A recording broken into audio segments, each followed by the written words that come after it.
Ibihe byiza kuri wowe wabashije gukora subscribe kuri Sano Empire. Nawe utari wabasha kubikora ariko ukabagiye kubikora nawe bikugendekere gutyo. Ni by'agaciro gakomeye cyane ko barasize support yawe subscribe kuri Sano Empire. Imana ibiguhera umugisha. Abasanzwe bamenyereye Sano Empire tubagezaho amakuru atandukanye haba mu buzima busanzwe muri politics muri showbiz ndetse tutibagiwe na sport na gospel n'amakuru y'ubukungu ahabonetse amakuru ahari hose Sano Empire iyakugezaho mu bambere.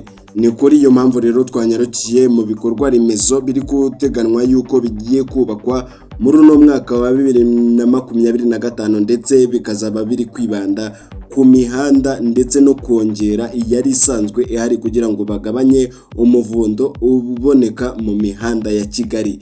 Ibyo byose tugiye kubagezaho rero. Icyo nagusaba wowe utari wabasha gukora subscribe, ukora subscribe ukande no kuri iyo nzogera notification imbere yuko tugera ku nkuru nyamukuru ndetse n'ukuntu ibintu biteganyijwe. Reka nizere yuko rero wamaze kubikora.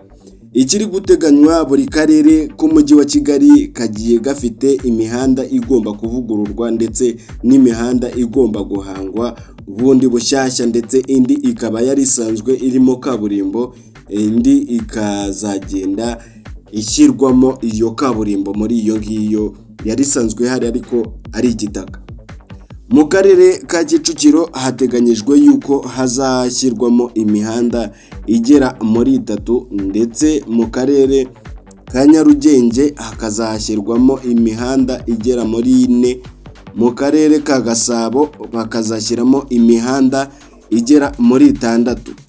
Iyo mihanda yose ikaba ivugwa yuko rwose izagabanya ubucucike buri mu mihanda ya Kigali, ndetse bikaba bivugwa yuko bizoroshya ubuhahirane bw'umujyi wa Kigali ndetse n'uduce tugiye dutandukanye tuyegereye, nkaho bavuga yuko ikibuga cy'indege cy'Ubugesera kigomba kubakirwa umuhanda mwiza ugihuza, ndetse kikaba kizaba kigeze ku rwego